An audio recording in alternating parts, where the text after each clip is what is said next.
Welcome back to episode 317 of the Tallboy Radio podcast. And as we always say, who knows where it goes when the beer flows? Well, tonight we're flowing to the United States once more, and it's another episode in our series of New York City police officers or FBI agents or just anybody who's in, fighting the thin blue line. And tonight we've got a very special guest for you.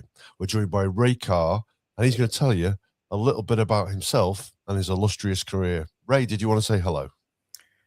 Hi, Beans, and thanks for having me on the Tall Boys. I love your intro. It's fantastic. It's a little early in the day here to be drinking, but it's got to be 12 o'clock somewhere, right? As they say. Yeah, it's 8 p.m. here, so I think it's okay to be having a beer here in the UK. Maybe a little bit earlier for the Pennsylvania area where you are. Yeah. Well, a little bit about me. I was an Army brat. I was born in Panama in the Canal Zone. So I was born in another country. Traveled extensively throughout the world because my father was in the service. We lived in Germany. We're in Korea. Actually, we had a stopover in England, in London, when we were flying back from Germany one time. I remember that. I was very young. And we settled in the United States, I guess probably in the mid 60s, like 65, 66, when we finally started traveling. We were up in the New York area on a military base, Fort Wadsworth. And we lived there for about 3 years till my father was called to go to Vietnam. And then we moved back to Philadelphia, and we stayed at my grandparents' house. And we stayed there for about 14, 15 months. My father returned from Vietnam. I was in about 7th grade at that time, 1969. And we moved over to New Jersey. And we stayed over in New Jersey. I went to high school there, and I went to college in Pennsylvania. Did my undergrad over there. I played college football and had a great time in college. It's always a good time in college. And it came time that I had to start putting away all the toys and figure out what I wanted to do for a living. And, it's funny, but my family, I come from a background of law enforcement, and my uncles, not my father, but my uncles and my cousins, they were all cops, all Philly cops. And I didn't want to be a Philly cop though. So I'm in college, and one of the ball players says, "Hey, I'm going over to New Jersey to take the state police exam." And I says, "Well, I'll go." So I went over. He didn't pass. I did. And they said, "We want to set you up for an interview." And I was going into my last year of college for football. And I said, any way that I could defer it so I could play my last year and graduate. They said, no. They said, you have to start all over. So I turned it down. And then I took the exam for the Pennsylvania State Police and didn't score high enough on that exam. Wow. So I started working at a school for juvenile delinquents. It was called Glen Mills. And while I was working there, I went back and got my first master's degree, and then an undergrad degree in accounting and another master's in my MBA. So now I had 4 degrees. And I knew since I was a little kid, what I really wanted to do is I wanted to be an FBI agent. So I get married in 82. In 84, I apply, and I don't get in. So I apply again in 88, and I make it all the way through, and I wind up at the academy in 1989 at 30 years of age. Wow. And, it was surreal. I'm thinking, holy shit, I'm an FBI agent. Well, not yet. I had to go through the academy, but I thought, wow, I says, everybody has a dream, and this was my dream. So we're in the academy, and I know a lot of people like to know, what was it like going through the academy? You're in there, and I'm in this academy with these people, and these people are some of the smartest people I've ever been around. I'm thinking, how the hell did I wind up here with these smart people? I'm not like these people, right? I'm not as smart as these people are. I'm a hard worker, but I'm not as smart as these people are. Doctors, engineers, lawyers, accountants. And I'm thinking, yeah, I got 4 degrees, but man, these guys are accomplished, and gals. And so I go through. I wound up doing extremely well in the academy. And I remember in the 8th week, we were there for 14 weeks, which the academy now is 26 weeks. And I remember one night they brought us down, they were giving us our orders. It was in week 8. My wife was at home with the kids and she's waiting to hear where we're going. And I says, look, with my business background accounting, they maybe send me to Southwest because in the late 80s, there was a savings and loan crisis in the United States. And a lot of the banks were failing. So I thought that's where I'm going. So I'm really focused in. I'm either in New Mexico, Arizona, or Texas. And the guy sitting right next to me, my roommate, was an accountant. He got up before me and he went to San Antonio. And I thought, oh boy, here I go. I go up next. And I get up in front of the class and I open up my orders and it said Buffalo, New York. And I went, where the hell is Buffalo, New York? There's a map behind you, but I had no idea where the hell it was. And I'm thinking, Buffalo, New York, what am I doing in Buffalo, New York, right? So I shuffled off to Buffalo, as they say, right? And my family and I moved up there, and we were in Buffalo, and I stayed there for 3.5 years, and then I wound up coming back to Philadelphia. But, while I was in Buffalo, I worked some pretty good cases. As a fairly new agent, less than a year, and I was doing things that agents didn't do, sometimes not in their whole career. I ran a Title III. And what a Title III is where we go up on someone's telephones and we listen to their conversations because they're involved in criminal activity. And the criminal activity here was a guy that owned a junkyard, but they were stealing vehicles, the interstate transportation stolen motor vehicles between states, but they were going between countries. We were right on the border of the United States, so a lot of stuff was coming out of Canada and going into Canada. So I'm working with the RCMP, Ontario Provincial Police. So here I am, 18 months in, and I'm doing this. But not only was it listening to phones, but we put a couple of microphones inside the business, which I thought was pretty neat.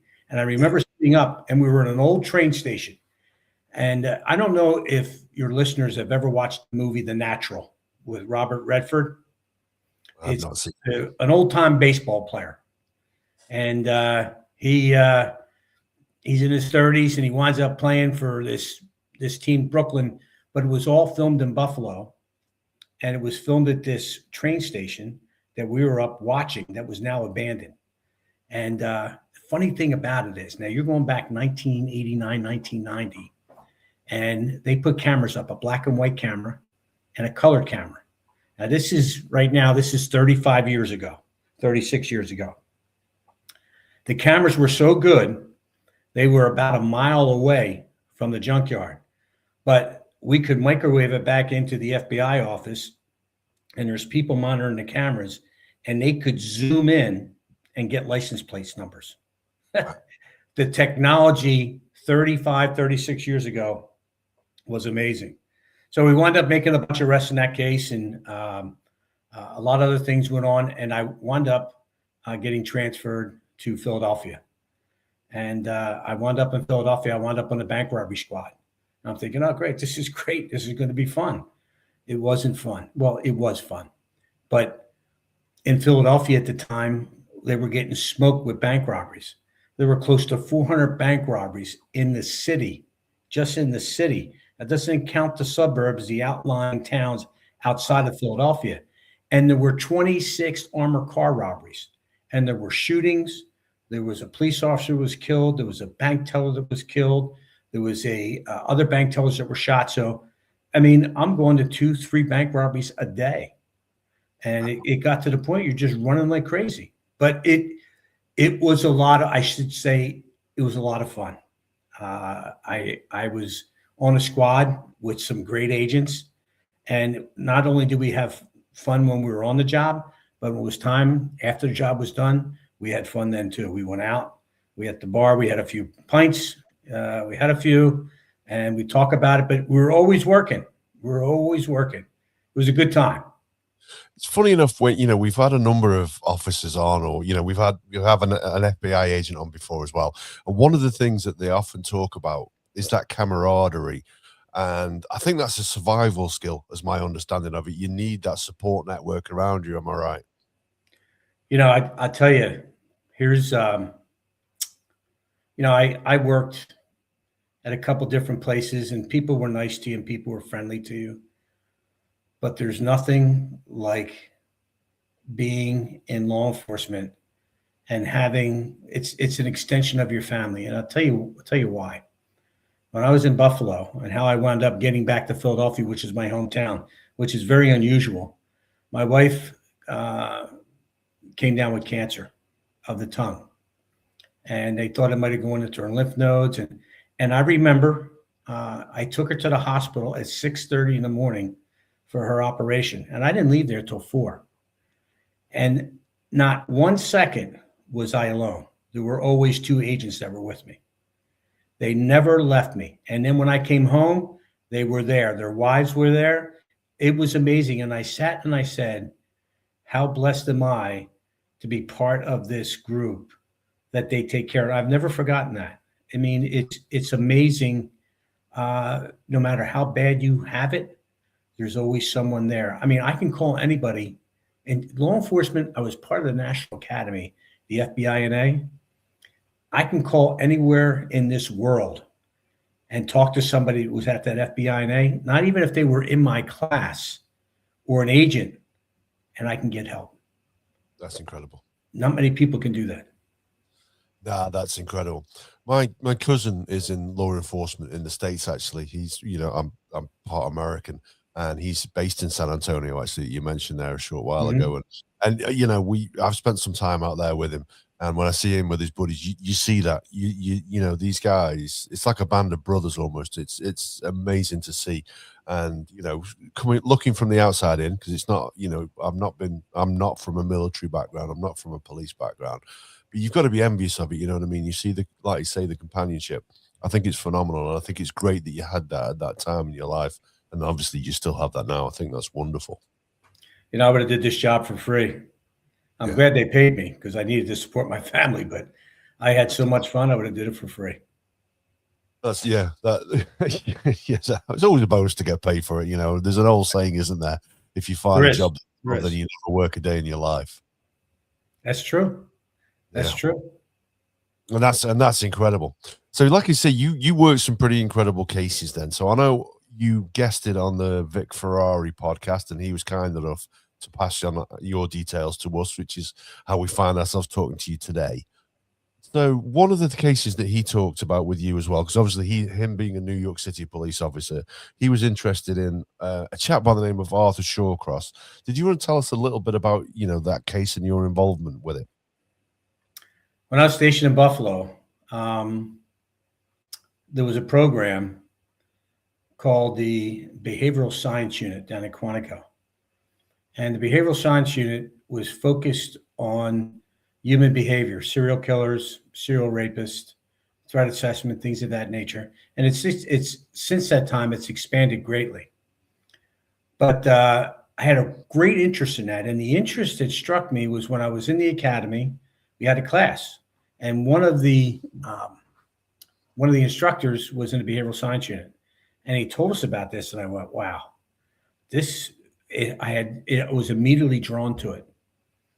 And I said, how do I get involved in this?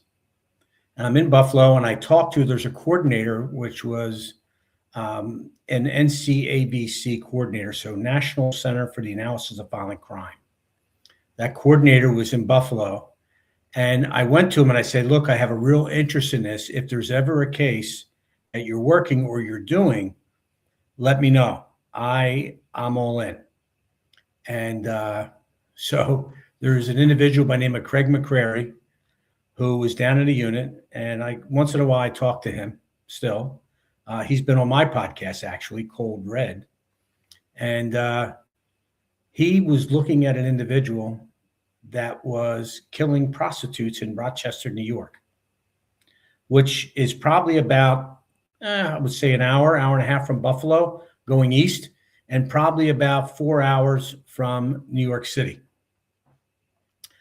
And this individual, he would go out like he was picking up a prostitute, and you'd find her in one of the gorges or in one of the lakes naked and assaulted.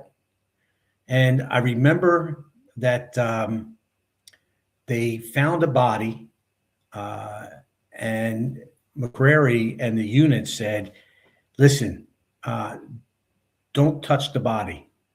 Let it be. We believe that the individual that's responsible, he's going to come back to the crime scene. We found that these serial offenders do this because they like to relive it over in their mind. And they come back and they see us like symbolically rolling in the dirt. And he said, so just kind of surveil it, and we'll see what happens. Well, a couple of days later, there's a New York State police helicopter that's up, and there's a guy that's pulled over the side of the road, looking over the bridge, looking down at this body. Her name was, I think, Cicero, and she was one of the most wisest prostitutes in the Rochester area, but she met her demise by this guy because he looked like just anybody else. He sees the helicopter, he hops back in the car, and he flees. And he goes to his house. New York State police go over, they pick him up, they bring him in, and they did an interview prep. I happened to be around, didn't participate in the interview. New York State police did that, but we helped in any way that we could as a resource, because homicide is not an FBI crime.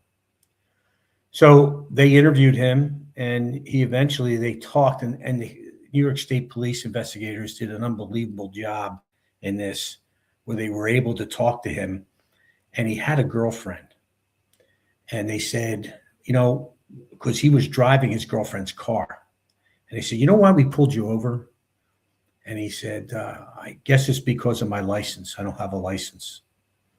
And they said, no. And they said, this is your girlfriend's car. We would hope that she's not involved in this. And he went, oh, no, she's not involved in this at all. And that's what got them over the hump. And he confessed to doing it. And I remember one of the investigators saying, we took us to where he dumped some of the bodies that we had not yet found. And we're walking over, and we're walking out, and we're looking, and we don't see the body anywhere. And we're going, and he said to him, hey, Arthur, come on, you said this thing was here. Where is it? And he took the detective's flashlight, and he took it, and he shone it right down in the water. And there she was, about 6 inches underwater. He did it so unremorseful, so nonchalantly, like it didn't matter to him at all. It was just, it wasn't a human being to him. It was more of a vehicle towards whatever his fantasy, or whatever his aspect to this was. And he wound up going to prison for life for this. And Park Dietz interviewed him. He got real mad at Park Dietz. Park Dietz was a psychologist out of California who did a lot of work with the behavioral science unit. And Park Dietz had a way to get under his skin, and he said, were you trying to make me mad? He's a big guy, Arthur Shellcross, but it was my first case I was somewhat involved in, but it was really interesting to me. And at that point, I was sold. Yeah. So one of the things the FBI is famous for is profiling people, isn't it? So they get a good understanding of the type of person who's going to perpetrate a crime. How much were you involved with that? Was that part of your role? Yes, that was a collateral duty of mine. I had cases I'm running. I spent some time on the SWAT team. Then I ran the hostage negotiation team for the division. And I was also the coordinator for the National Center for the Analysis of Violent Crime in Philadelphia, which supported the BAU. So anytime there was a case that was recommended to go down to the BAU, because now it had changed from the behavioral science unit to the behavioral analysis unit. So anytime there was a case that went down to that unit, and it was from the Philadelphia area, which was our responsibility, and we were responsible for part of New Jersey, Philadelphia, all the way out towards Pittsburgh, it would come through me. And I would look at those cases and then send those cases down and work those cases with the homicide detectives and with the BAU. I was kind of the middleman in there working those cases. So there was a lot of that was taking place in addition to some of the other things I was doing. Wow, that's incredible. That is incredible. So in the case then of Arthur Shawcross, in terms of, did he fit the profile, in terms of what you were looking for? Or was the things about him that surprised you, given that he was such a callous individual? Everything that McCrary and the other individuals identified. Now, it wasn't me that developed that profile, it was them. But everything that they did with that was spot on, with the exception of one thing. And what happened was they got his age wrong. They thought he would be somewhat closer in age to the prostitutes. So he would be someone in his early 30s. He turned out to be in his early 40s when he was caught. And what I know now, the reason for that is he went to prison earlier before this for the raping of 2 children. And he spent 12 years in prison for this. And when he got out, it didn't take him long to get right back into the same thing. But you have to understand that when you go to prison, time stops. Okay. And that 12 years is like it never happened. So that's why he was doing a lot of things with that. I'll give you an example. We had an escaped prisoner from a state prison over here in Pennsylvania. His name was Johnson.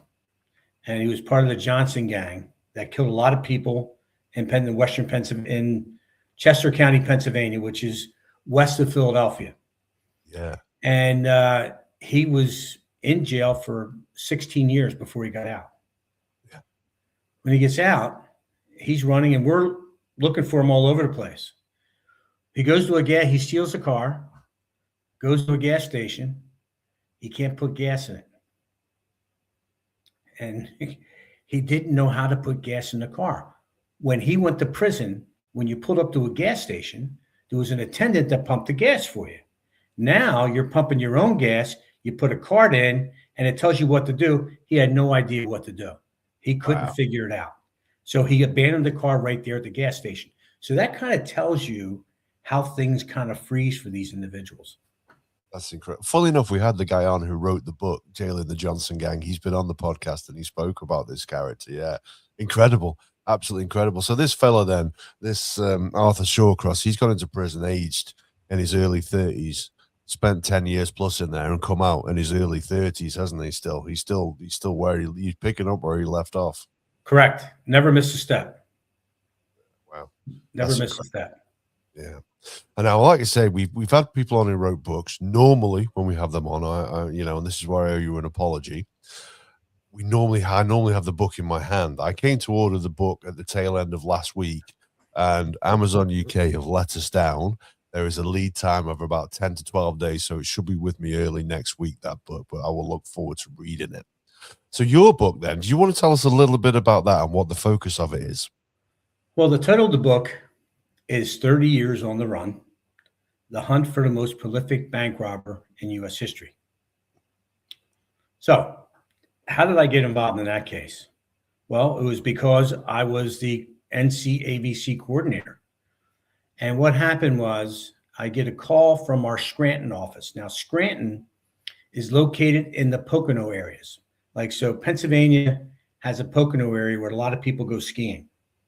And it's very laid back. It's not the rustle bustle of a city. It's kind of really set back pretty nice.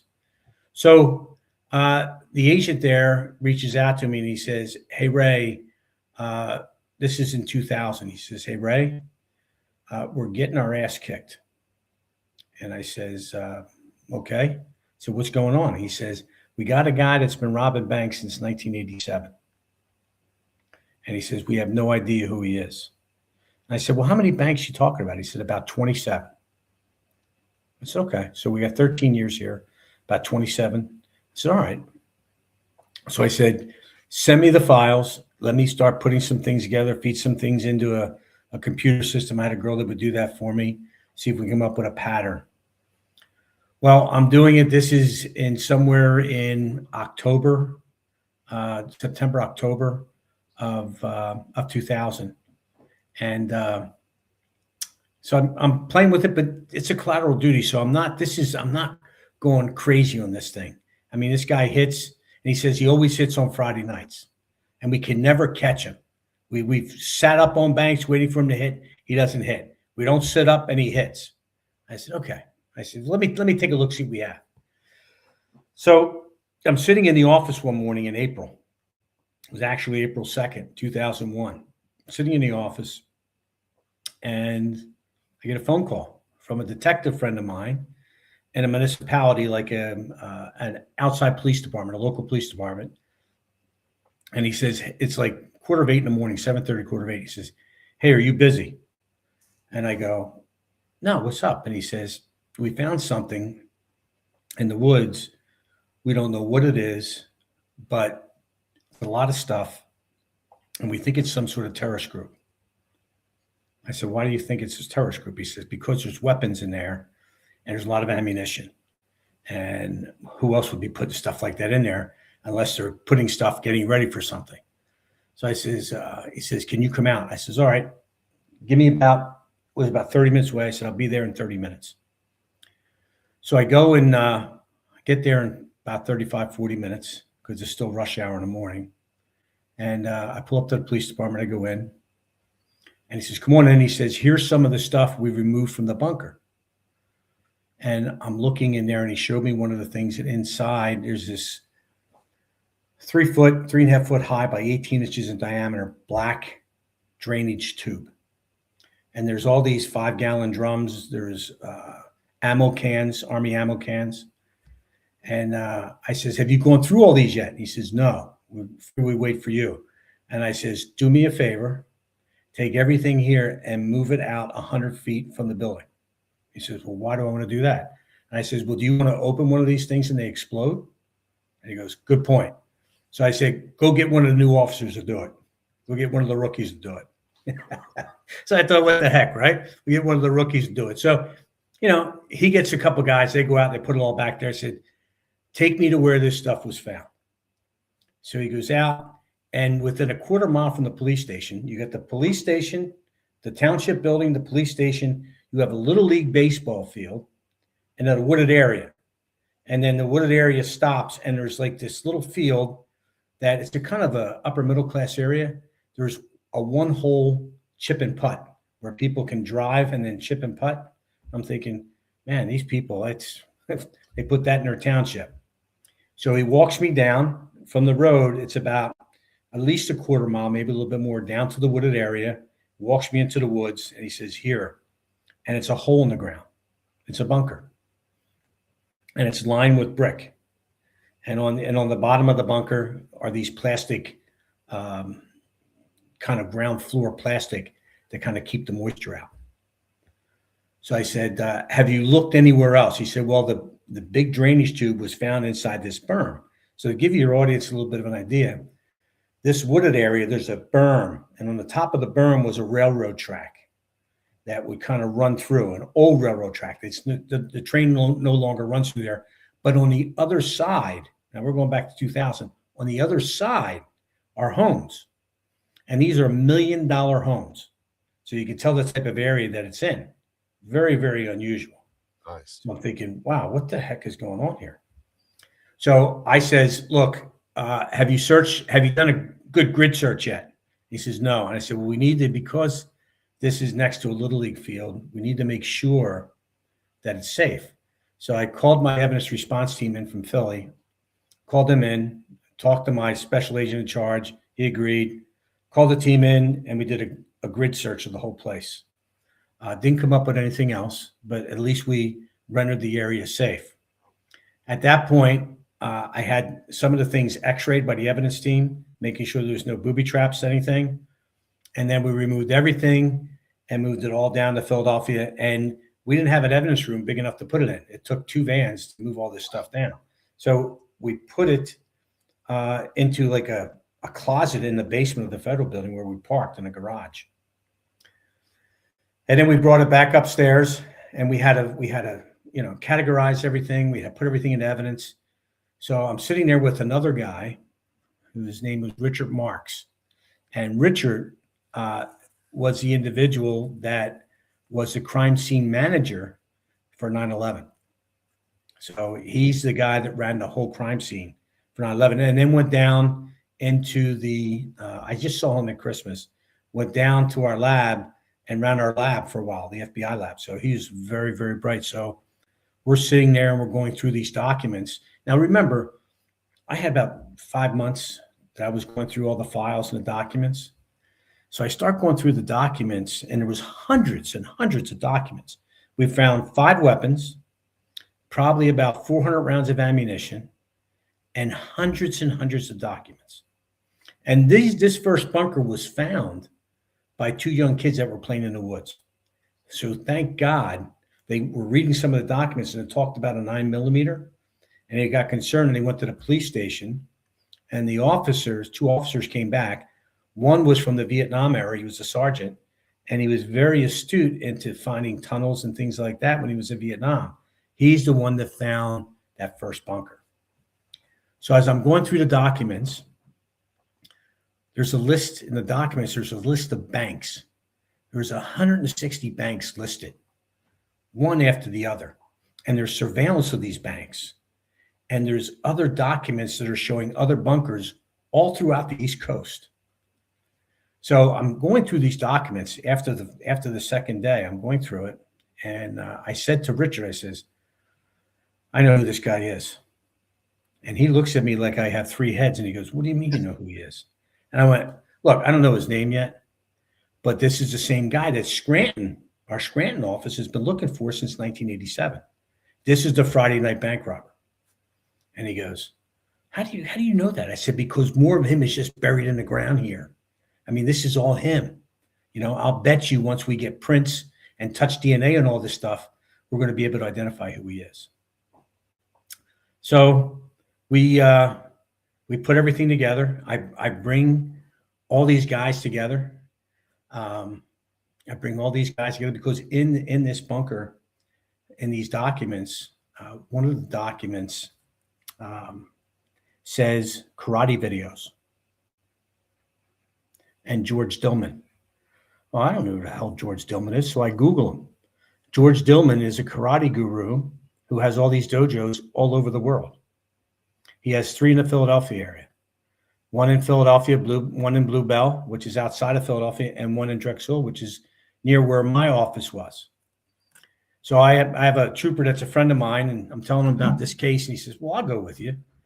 So I set up a meeting at this dojo to talk to the owners. There's 2 of them. One's a doctor, medical doctor, and there's another guy. So I says, I wonder if these guys are, if this is one of the guys. We still don't know his name. So guy pulls up, and I swear, because I'm looking, and based on the script, I'm looking what I'm thinking. I'm setting up a profile in my mind. I'm thinking, okay, we're looking for somebody between 5'4" and 5'7". He's in his late 40s, early 50s. He's very good with weapons, probably prior military. I says, you know, he's good with numbers because in here, there was a list of a lot of math books, all these math books. So there was everything about this guy was just in there, you know, and it also had a thing in there where it said Camp Hill Yearbook. Now, Camp Hill was an adult prison in Pennsylvania, but it wasn't always an adult prison. It was a juvenile facility and then turned into an adult prison. So we're looking at this, and I meet this guy. His name is Clay McCombs, who's now deceased. And he comes up, and he's the same height, same weight. And I look at him, and he comes up. He doesn't know we're coming. And I says, Mr. McCombs. He says, yeah. I says, how are you? My name's Ray Carr with the FBI, and this is Trooper Gilhole, my buddy. And usually when someone says that, like FBI, someone goes, if there's any guilt with them, they're like, oh, crap, what did I do? You know, you could see it in their face. No reaction from this guy. So I said, this might not be him. So we wait for the doctor. The doctor comes. We're sitting and we're talking to him. And I says, yeah, we're looking for the guy, the kind of profile description I just gave you.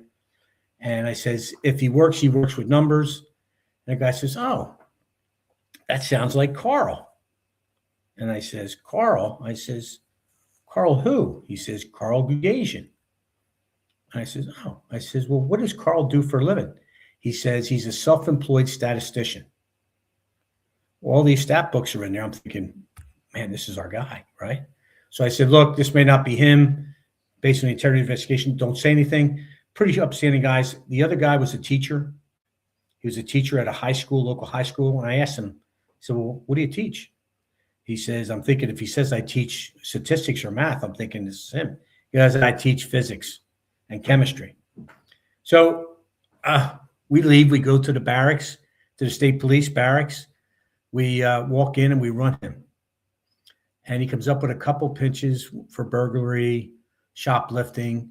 But as a juvenile record comes up, he spent time in Camp Hill, which ties back to the documents in there when he talked Camp Hill yearbook. So I says, this is our guy. So all the evidence that we needed to be able to get things is already at the lab, but the lab is backed up. They're slow. This isn't a priority case. At this point, it's really not. And so I get back to the office and I said to our investigative analyst, I said, I need you to run me a workup on this guy, Carl Gugasian. She's in the other office. I'm in my office, and I hear her scream. I said, what is there, a mouse or something and running around? I said, what the hell's going on? I said, what's wrong? She goes, oh my God, Ray. She goes, he lives right across the street from where the first bunker was found. And I said, get out of here. She says, yeah, he lives right across the street. So I get on the phone with St. Louis that has a military repository out there, St. Louis, Missouri. And I said, I need you, I'm faxing a subpoena to you. I need you to send me overnight all the military records. Number one, is there military records for Carl Gugasian? They said, yes. I need you to overnight them to me so I have them tomorrow. No problem. They're on their way. So thinking, this is our guy. We know it's him, right? So I said, okay, let me go over to things are moving. We're probably in June now. This happened in April. We're probably in June, give you an idea. So I said, I'm going to take a ride out to the apartment complex across from the bunker. So I'm just going to go by myself. So I walk in and there's 3 young girls sitting in the rental office. And I walk in and I says, hello. And they says, hello. I think, are you looking for an apartment? I says, no. I said, my name's Ray Carr. I'm with the FBI. How are you? And they go, oh my God, FBI. They're thinking, what's going on? I says, I want to talk to you about your resident in apartment 119A. And the one girl goes, I knew it. I'm thinking, you knew it? What'd you know? He's in the CIA, right? And I went, no. Then he's in a witness protection program, right? And I said, no. I said, why do you ask that? He said, because he's really, really weird. And I went, well, I mean, why is he weird? He runs a lot. I said, well, I run too. Well, why is that weird? Because he runs fully clothed with a backpack. And I said, okay, that's a little weird. I said, well, is he here? No, he moved out. He moved out 3 weeks ago. So I said, okay, is this apartment still vacant? Yes. Can I take a look at it? Yes. They give me the maintenance man. I see him. And he says, yeah, this guy would always put a backpack on and he'd walk across the field and down into the woods. And then he'd come back. Did it all the time, sometimes twice a day. It's okay. So we tracked him up to another area, not too far. He's in another apartment. We tracked him there, put surveillance on him. At the same time, we have one of the special forces guys who was on the SWAT team. He's looking at some of the maps, and we find that there's all these bunkers up in the Jim Thorpe area of Pennsylvania, which is like not that far from Scranton. And there's a state game lands. And there's quite a few of these bunkers that we see there. So we go up, we get the agents, we got some troopers, and we're looking around. And, it's like looking for a needle in a haystack, this stuff. And we have this guy, Fred Maluzzi, who's the state game land warden, who's a former cop, and he knows this like the back of his hand. So we're there for 2 days. We don't find anything. I go back down to Philly. I get a call. We found something. Okay, don't touch it. I'll be back up tomorrow. So I come up that next day. I see Fred. He says, look, just a cairn on the rocks. It's different. Then in the other places, you can tell it's kind of staged. So we start going in. So I said, before we touch this, Fred, I said, did you have someone here overnight that was watching this evidence? And he says, this look on his face came. He goes, oh, no, did I screw up? I said, no, I'm just messing with you, right? So, I mean, just kind of joking around. You know how we do with cops things, right? So we go in, and this one bunker, it's like a cave once you open it up. And there's 27 weapons in this cave. It's amazing, the amount of weapons. You find AR-15s, a MAC-10, 9 millimeters, a 308, long rifles, shotguns, all these things. We even found a hand grenade that was not used, was not deployed. So we find all these things, and we find additional bunkers around that area. So we're saying, wow, this is really, really something. And now we're kind of like in July, but there's also hundreds, I mean, hundreds of textbooks, statistics books, engineering books, all these books. I'm thinking, we got to get this stuff out of here. It took 2 U-Haul trucks, and it took about 30 agents about 4 hours, because we had to walk this stuff out, which, I mean, put it on blankets and dragging it through the woods. I mean, it was a good quarter to a third of a mile walk to where the trucks were. So I'm thinking, somebody had to get all these things in here. It took us 4 hours to get it out, 30 of us. Jeez. One man put it here. I'm thinking, wow. And the meticulous as they were, and things were labeled, it was amazing with some of these things. I'm thinking, holy smokes, this is really something. So we're surveilling him. We're putting things together. I'm building the case. I'm out looking at some of these previous bank robberies because I'm trying to figure what robberies are tied into them. I come up with 3 robberies that are tied into them that are still within the statute. Now, what I mean by that is, in America, when you do a bank robbery, there's a statute of limitations of 5 years. If nobody arrests you or nobody does anything within that 5-year period, you're free. You know, but I can, on the last day of the 4th year, I can indict you and I'm still good to go. But if I don't, you're good.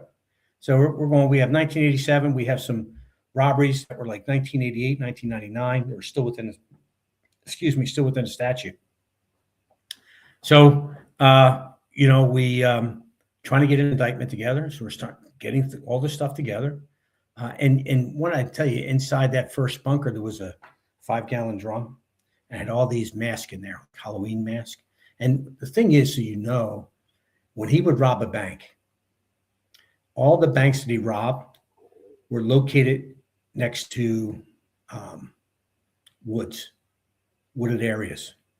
And every time he went into the bank, he was wearing a mask. Sometimes it was a Halloween mask, sometimes a Freddy Krueger mask, sometimes just a ski mask, but he always had something covering with his hands. That's why some people could never tell if he was white, black, Hispanic. They knew his height, his weight, and then he would flee and he would vanish. Most times when people leave, they're jumping into a car. Not him. He just takes off and he's gone. So things are moving along, and then 9/11 happens. And everything stops. Everything in the Bureau stops except for what we need to do to make sure we keep America and the world safe. Yeah. And all our efforts are geared towards that. There's anthrax going all over the place. Everybody we're interviewing people are calling in and say, hey, Osama bin Laden's uncle works at this restaurant. I mean, we get so many, his cousins here, you know, and I'm thinking, so we're talking, I mean, we're running with the choke out a little bit. I don't think anybody had a day, at least I didn't have a day off until sometime in January. So I went almost 4 months without a day off, Saturdays, Sundays, you know, it didn't matter. Yeah, that's crazy. So it was. So as things are kind of moving, there's no bank robberies by this guy. Nothing. It's very quiet, which is good. Mm. And then at the end of January, one thing that did happen is that I was able to get the U.S. attorney, who's also a friend of mine, L.C. Wright, we were able to indict 3 of the bank robberies. We did that in December before the statute would have ran in January of 2002, because we were looking at cases from 1997 and 98. So we indicted 3 bank robberies. So he was ours. We didn't obtain the warrant yet to arrest him because we were still building the case. Well, probably the end of January, a robbery occurs out in Columbia, Pennsylvania. I don't get a call till Monday. They said, "Hey, we had a bank robbery. Seems like it might be your guy." I said, "Give me the particulars." Bang, bang, bang. Yeah, it's him. Right. So now I put an alert out to all our offices, because he doesn't do anything close to us. He's always far away, like Scranton and things of that nature, Harrisburg. So there's another one. We have a place, Fort Washington, which is like the suburbs of Pennsylvania, and he robs a bank there on a Friday night. And if they had called me, we might have been able to catch him with the goods, but they never called me. I don't get a call till Monday. I was so angry about that, but it is what it is. And I finally went to the bosses and I said, "We need to do something. We didn't have surveillance because everybody's dispatched on anthrax and all over the place doing other things." So I said, "We need to do something with this guy." So I enlisted the SWAT team and some other guys, and I went to the U.S. attorney and I says, I need a warrant. I need it now. And I need search warrants. I need a search warrant for his apartment. I found a place where a storage facility, we had things, and he had 2 vehicles. He had a BMW and he had a panel van. I need search warrants for those. So I had 4 search warrants that it took me probably about 12 hours to put together and get these search warrants. And I came back out that morning without even going to bed. Came out that morning and I met these guys out there and I said, "Listen," I says, we had 2 teams, our red and blue SWAT team. I said, "I want to put one of you guys on the, we'll put one of you on the subject, and one I want to insert in the home." And I says, "I've already arranged to get a key so we can go in." I said, I don't want to take this guy in the home because, just so you know, this guy, when I did a little bit more background on him, he's special forces. So not only does he have a 3rd degree in karate, he's special forces. He's highly dangerous, highly lethal. So I wanted to make sure that our guys were going to be safe. So I'm glad we did what we did, because when we inserted him in the apartment, they found 2 weapons located in stationary positions that he had him in such a spot that if someone came in, he could get to those weapons easily. Did I know what he was going to do? Would he put up a fight? I had no idea. So one of the things that I forgot to mention to you is that also in the bunker, the original bunker, were topographical maps. And a lot of these topographical maps would show areas next to banks. So you're looking at all these topographical maps, you're like, what are these maps? What is this close to? But it's almost like it was almost like I'm setting things up. And I traced the maps back to the Philadelphia Free Public Library. So I'm sitting in the command post waiting for this to go. He's out and about at like 8 in the morning, 9 in the morning. And I get a call and they says, "Ray, he's going into a bank. What do you want to do?" And I said, "What's the bank?" They said, "PNC." And I said, "Well, that's his bank. That's not his MO to be able to rob those things and do that in broad daylight." I said, "Okay." But I says, "That doesn't mean it can't happen, but just be ready." Well, he goes in the bank, comes out. I said, "If you find an opportunity to take him off, take him off." And as he parks out in front of the Philadelphia Free Library in Philadelphia, he gets out and they hop out of the back of a van and they take him down. He didn't put up a fight or anything. And they then transported him down to Philadelphia. And I began the search at the apartment, and then I headed into Philly. And when I went in to meet him, I see him, and he's a little guy, like 5'6", 5'5", 5'6". And I look at him and I go, "This is him?" I went, "Oh my God, I can't believe this is him. This is the guy that's been robbing banks for the last 14, 15 years. I can't believe it." I said, "He looks like nothing. He's so meek, soft-spoken. So I said, well, let me see if he's going to talk to me. So I sit down and I says, Carl, I said, my name's Ray Carr. I says, I want to ask you a couple questions. And he goes, I'm not answering anything. I want my lawyer. So at that point, it's kind of over. But I said to him, I said, hey, Carl, you don't have to answer anything except the information, like, your biographical data. But I says, I'm going to tell you this. I know everything about you. I know when you wake up in the morning. I know when you go to sleep at night. I know when you take a shit. I said, I know everything about you. And I said, I'm going to tell you something. You may not talk to me today. You may not talk to me tomorrow, but you're going to want to talk to me. And I said, you better hope at that time that I want to talk to you, or that I even need to talk to you. And I said, but we will talk again. And that was it. Wow. And I interviewed a lot of different people around him. So I had his card file. So I'm interviewing all these people. I go interview his girlfriend. And she says, I can't believe you're doing this. He's such a good man. He's never done anything. You got the wrong guy. And I said, well, how well do you know him? I know him really well. I said, well, how long have you dated him? I've dated him for 3 years. I said, well, that's a long time. And I says, I take it you love him. She goes, of course I do. And I says, well, I said, that's good. I says, he's going to need you. She goes, what do you mean? I says, well, do you really know him that well? And she goes, yeah, I do. And I says, well, have you ever been to his apartment? She goes, of course I have. I said, have you ever been inside his apartment? And there's a pause. And I says, you've never been inside his apartment? She goes, well, I was in the foyer area, but I never went in. In 3 years, you never went inside his apartment? Didn't you find that strange? And there's no comment. And all of a sudden, I can see the gerbil turning, right? She's thinking, holy crap, right? So we sit and we just go, okay, all right. So he comes back around and we're talking to his attorney. One day his attorney comes up and he says to me, he goes, to me and the United States attorney, he says, hey, look, he says, Carl wants to talk to you. And he says, but you're going to get one shot. And he says, if not, we're going to trial. They had a status hearing. And this attorney went to him. He says, Carl, you're facing 127 years in prison. You're 56 years old. 127 years in prison, that's a life sentence.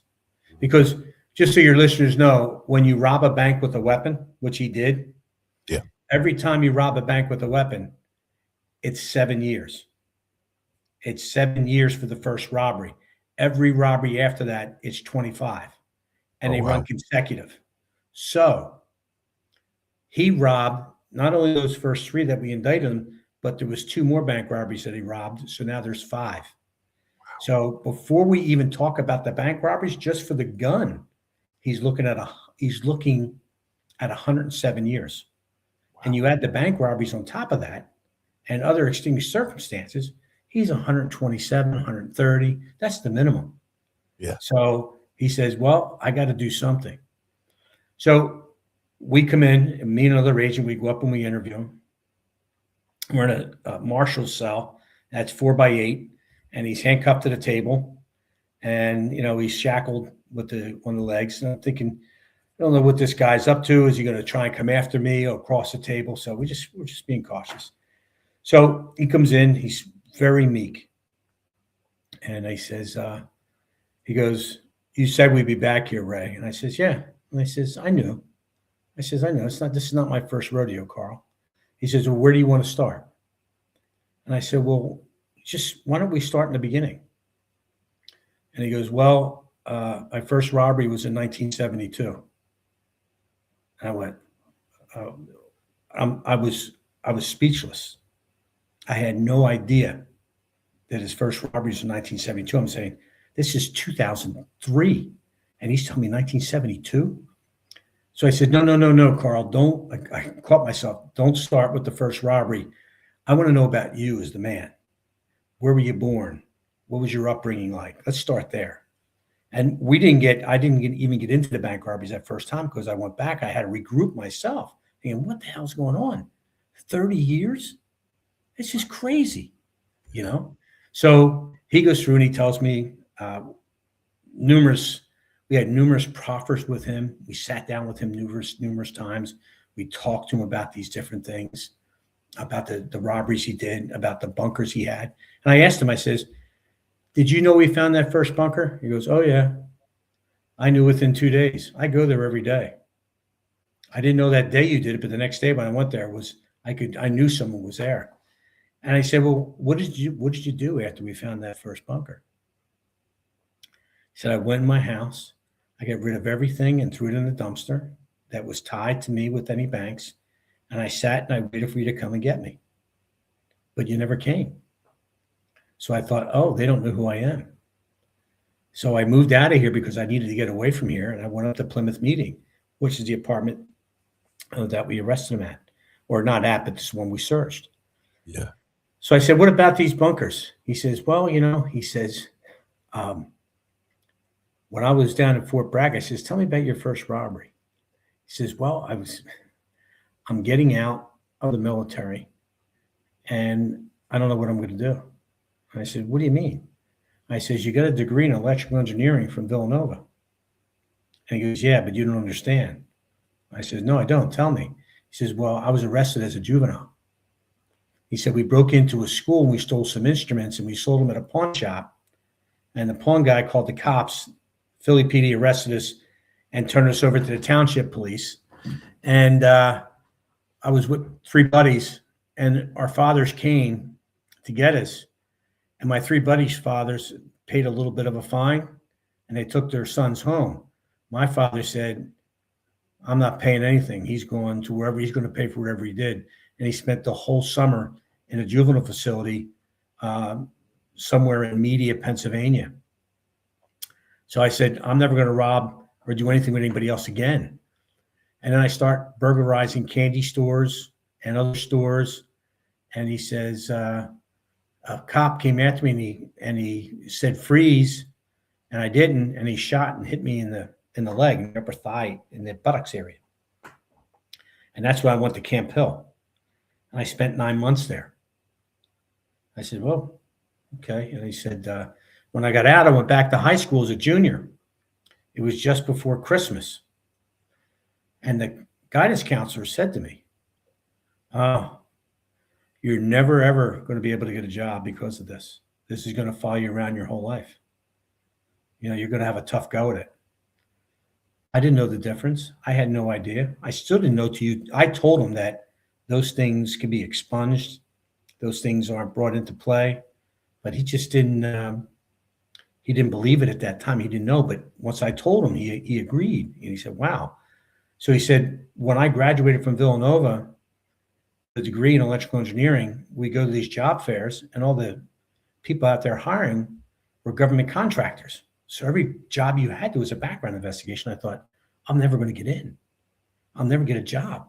So the only job I could get was to enlist in the Army.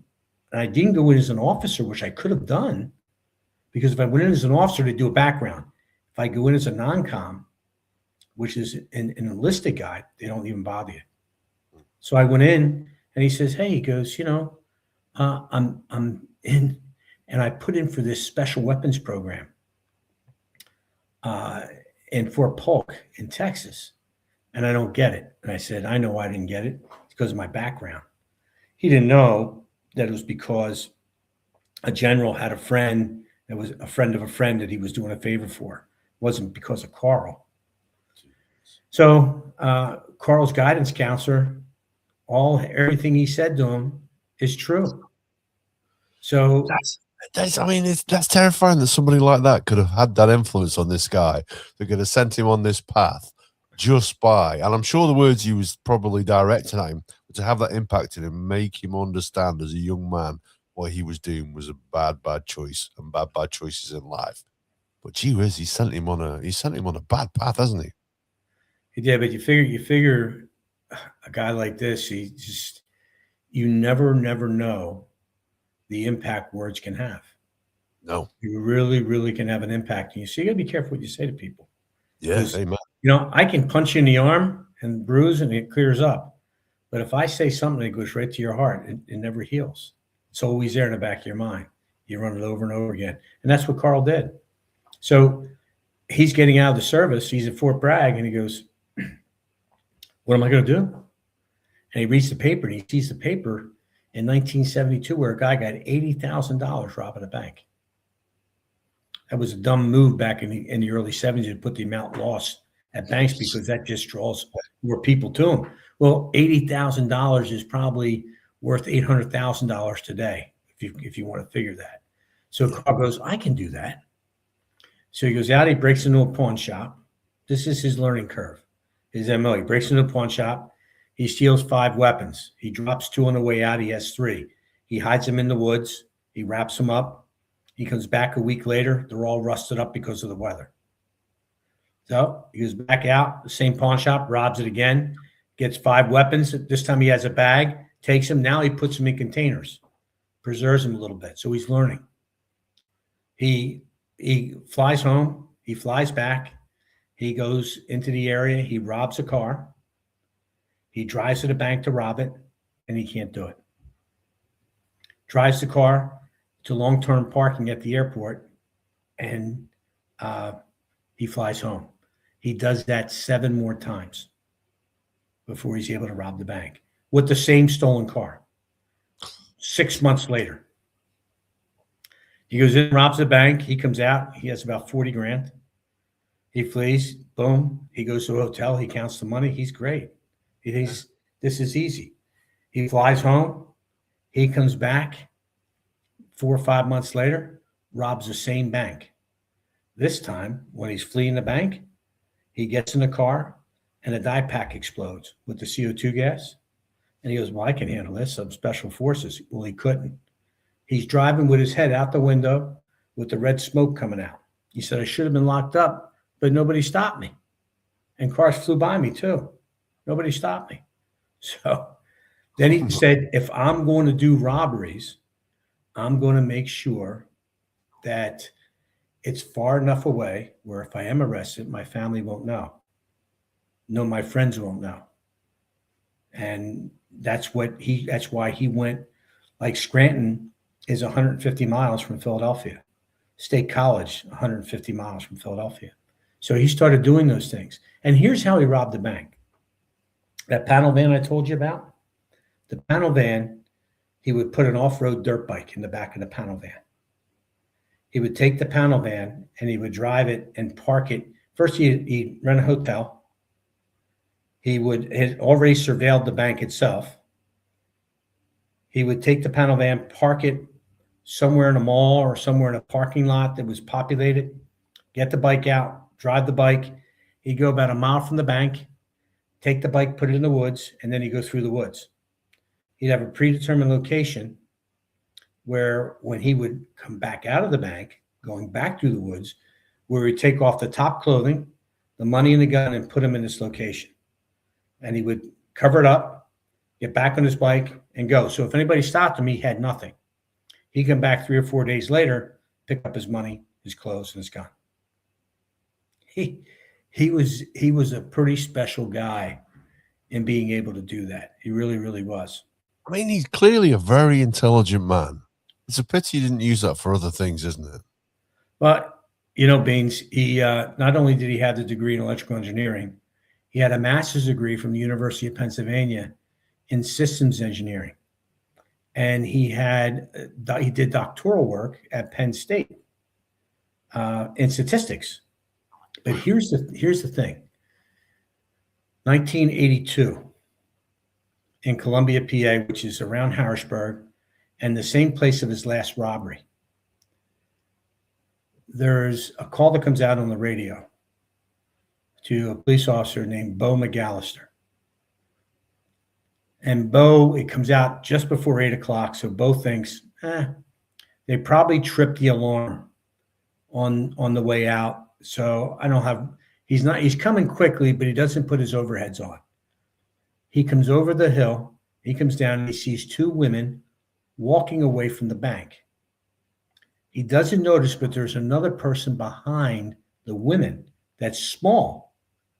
And he puts the lights on, and he sees him, and the guy runs. He gets out of the car. He gives chase. He tells him to freeze. He doesn't freeze. In 1982, they were still firing warning shots. He says, freeze or I'll shoot. He fires a warning shot. The individual turns around, fires at Bo McAllister, hits Bo McAllister up in the neck area, shoulder area, where the strap to the vest comes over, and it lodges up near his carotid artery. He goes down. The guy escapes. Bo goes to the hospital. They were never able to remove the bullet because doing so may have killed him because it was so close to the carotid artery. So they left it alone. 1982. Right? So Bo comes down to me when he hears about this guy. And I had calls from all over the country about this individual, a serial killer, serial rapist, all kinds of people looking for this. But Bo came down and he tells me this story, what happened. And he says, do you think it's him? And I said, well, why don't I ask him and let you know, Bo? So I asked him, I said, Carl, did you shoot a police officer back in 1982? And he says, nope, wasn't me. I didn't have anything to do with it. I knew he was lying. My experience, the body language, I knew he was lying. I knew he didn't want to disappoint me. And I said, well, then why did you have a hiatus between 1982 and 1987? So I just got tired of robbing banks. So I said, well, what did you do to survive? He said, I sold textbooks. I said, well, how would you get textbooks? He said, I shoplifted them. I went into the bookstores of all these colleges and I took all these books, statistics books, engineering books. I drive up to New York in my panel van and I sell the books for 75% of their value. So a $100 book, I sell it for 75. I said, well, how much money could you make? Because I'd make $10,000 in 2 days. That's not bad in the 80s. That's not bad at all. I was only making that much, and I worked all year round. And these guys making it in 2 days. I got in the wrong line of business, right? So, he goes. So, fast forward, he never admits to it. I'm in Indiana doing some training with another retired agent, and my phone rings. I'm on an interstate somewhere out in Indiana. And it's a guy from the Harrisburg resident agency out of Philadelphia. And he says, hey, Ray, this is so-and-so. He says, I one day asked you about some of the evidence from the Gugasian case. And I says, it's probably all destroyed. I put it all for destruction. He said, well, Bo McAllister died. And I says, oh, I'm very sorry to hear that. And he said, they're classifying it as a homicide. 38 years later. Wow. And I thought, wow. I said, that's the ME classified. He said that the bullet, I don't know if it moved, something happened. I have no idea, but they classified it as a homicide. And Carl's the prime suspect. And there's not doubt in my mind that he did it, but now they have the bullet. Before there was no shell casing because it was from a 357. There's no shell casing. The bullet was inside of Bo McAllister, so there's no way to compare the bullet with striations and everything by test firing it into any gun. Although I told the detectives that maybe it's a good idea. I says, I'll sign this evidence over to you if you want it, but they never came and got it. And I retired. So at that point, it was no longer my problem. But I don't know what's happened. That was in 2019. We're 7 years later. So who knows? Who knows, indeed. Wow, like you say, that's probably something that he did do. It's on his conscience there, you know what I mean? If you've got that element of doubt, someone with your intuition, I'm suspecting, it's based on more than a hunch, isn't it? It is. When someone says something to you, a lot of times you'll speak to a person and their words are not really, people pay attention to the words. The body talks more than the words do. Look at the body. Watch the body language. That's really the indicator. Wow. So, I mean, when you look back on that case now, I mean, this guy for the amount of crimes that he actually committed, how does it make you feel to know that you're the guy that he wanted to speak to, the guy who looked at the case and thought, do you know what? I know who this is. He had no friends. I was like a Dutch uncle. I was his only friend. I was the only guy to talk to him. Here's something else that I did for him that I probably could have gotten a lot of trouble for. Well, Carl's in custody, and we're talking to him at least once a week because there's so much information he's giving us. And his attorney come to me and he says, "Hey, Ray, can you help us out?" And I says, "Well, I don't know. What's your question?" He says, "They won't let Carl's father in to see him." Now, Carl didn't have much relationship with his dad. I mean, his dad, Carl was born in a displacement camp in Germany. His mother and father met in that displacement camp. His mother was Armenian. His father was in the Russian army. He was a mechanic, so he was very, very strict. And so his father didn't. Carl was the oldest. He had two other brothers, but Carl was the oldest. And he just wasn't very good to Carl. He was very hard on Carl, which maybe that's why Carl did what he did. But when his attorney said to me, I says, "Look, I can't control the prison." He says, "Well, he's in a wheelchair and he's got a oxygen tank and they just won't let him in."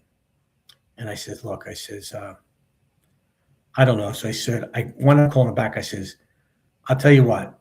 His name was Bill. I said, "Bill, have his mother and father, and he can bring his brother because they'll need help getting him in.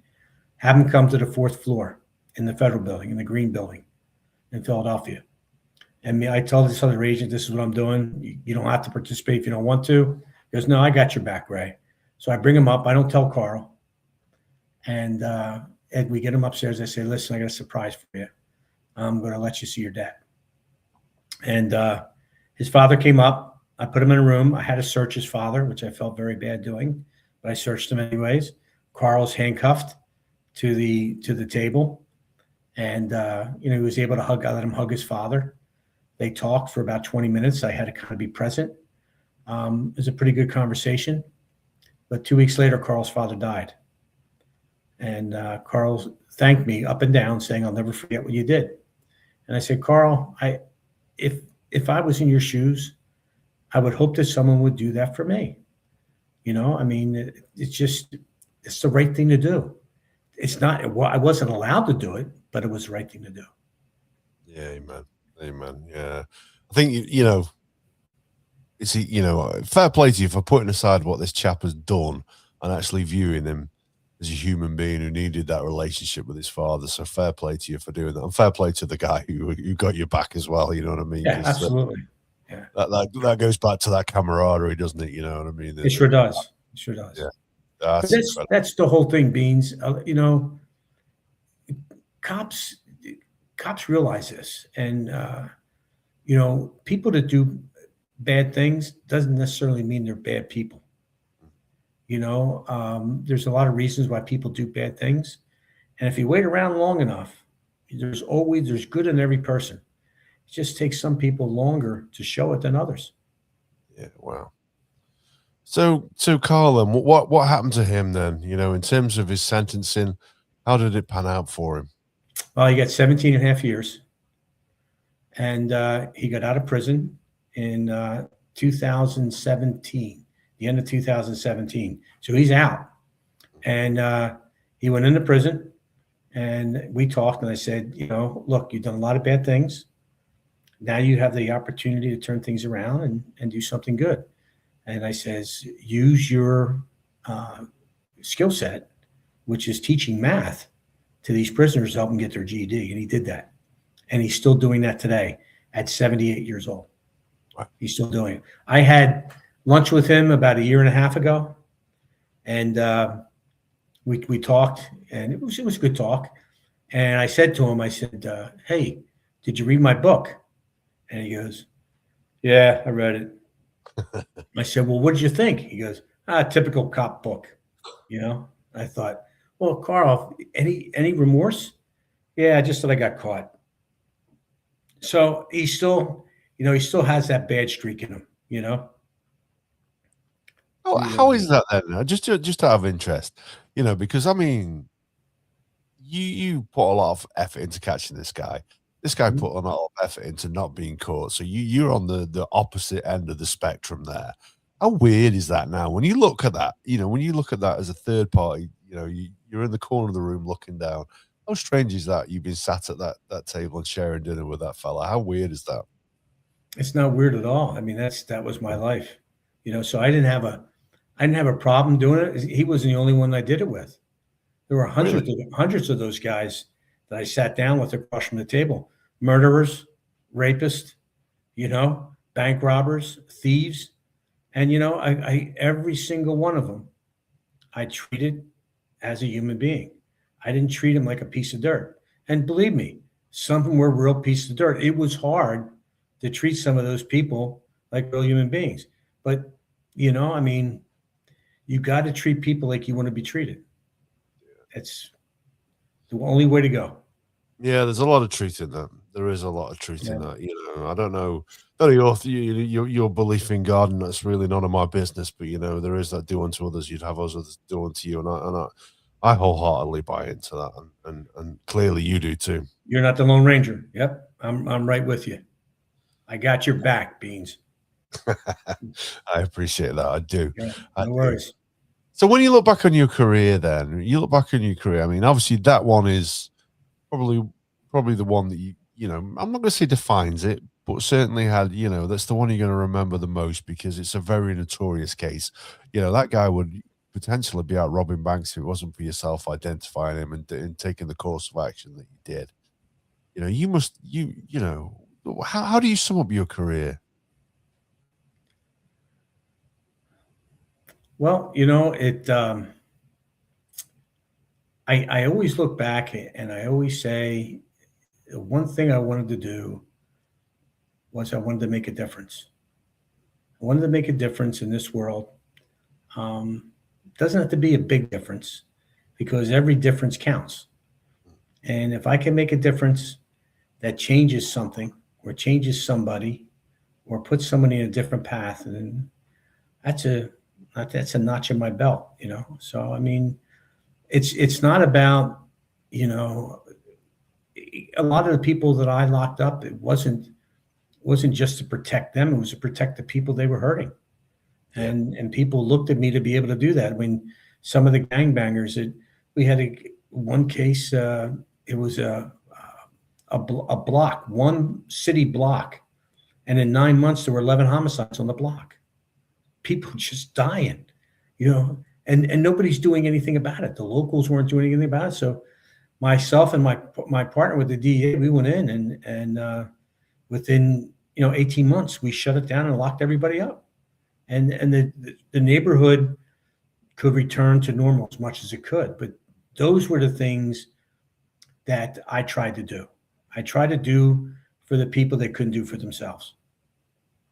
Yeah, I appreciate that, and I think that's a great attitude to have, and I think that's probably most evident in the case with Carl there, in that if his guidance counselor would have had the conversation and taken the time with him that you did, and now he's educating criminals, he's helping people get their certificate of education. Had his guidance counselor recognized the skill set that this man had the intelligence that he had, that actually he could have directed him in a way that he could have used that intelligence to do some good. Well, it's look, there's always, as the good Lord says, there's always a chance for redemption. You just got to walk in the door. I told Carl that there's always a chance for redemption, Carl. You just got to walk through the door. It's up to you. Yeah. Listen, I've really enjoyed hearing about this. I've enjoyed hearing about your cases and your career. But we normally do wrap things up around about the hour mark. We've gone over a little bit now, and I won't apologize at all for that. No worries. No worries. I've really enjoyed it. So, but I'd like to share for our listeners who stick with this and when it goes out on the audio. Tell us a little bit then about your podcast as well, and the Cold Red podcast, where people can find that and the sort of things that you talk about on there. Well, the Cold Red podcast is hosted by myself and Jim Fitzgerald. Jim Fitzgerald was instrumental in the Unabomb case.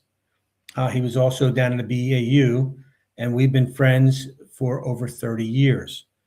coldred.com is where you can find the podcast, and we go live on YouTube. We're going live tonight, as a matter of fact. We're looking at a cold case from Calgary, Canada, Lindsay Bursick, that will go there. It's live. You can stream it. You can listen to the recording. But we're going to have her father on tonight. We're going to talk about the death of his daughter and how tragic it was for him. And a lot of things we do on Cold Red is we look at cold cases. We also have other individuals on that talk about their careers, much like you do here, Beans, and some of the cases they work. So we had Vic Ferrari on our podcast. That's how I went up on his, and we do that back and forth with a lot of different people. And we really in our podcast we focus on the victims and try to give the victims a voice. Yeah, it's incredible and very important. A lot of the officers that we've spoken to, who've written books or do podcasts and what have you, and it says a lot to me about humanity that they want to speak for those voices that aren't heard as often enough, and those are the victims or the families of the victims, and those are the victims too, because when somebody becomes a victim, it isn't just them that's impacted. That's the one thing that I've learned from this. It's the families as well. They're all victims. They all lose something. Really? You know what I mean? And they're all on this journey. So, I've got tremendous respect for yourself, for acting upon that, and for still acting upon that. Now you've retired as an officer. I've got tremendous respect for you people who can do that, because, it's a special skill set. One I don't think I possess, but one I do love hearing about. Right back at you, Bean. Right back at you. Thank you.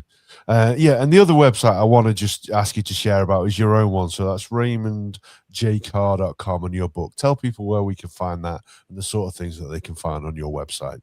You can raymondjcarr.com is my website. You can buy my book directly from there, or you can go on Amazon or in Barnes & Noble, and you can pick up the book there as well. I don't even know if there's Barnes & Noble over in the UK. No, it's not a thing that we have over here. No. And I will tell you this: if you're going to buy it off Amazon.co.uk, there's about a 10-day lead time on that as well. Normally with Amazon, they're pretty good, but maybe because it's an American authored book, I don't know. I've found this before. Sometimes when I buy the books, sometimes there is a little bit of a lead time.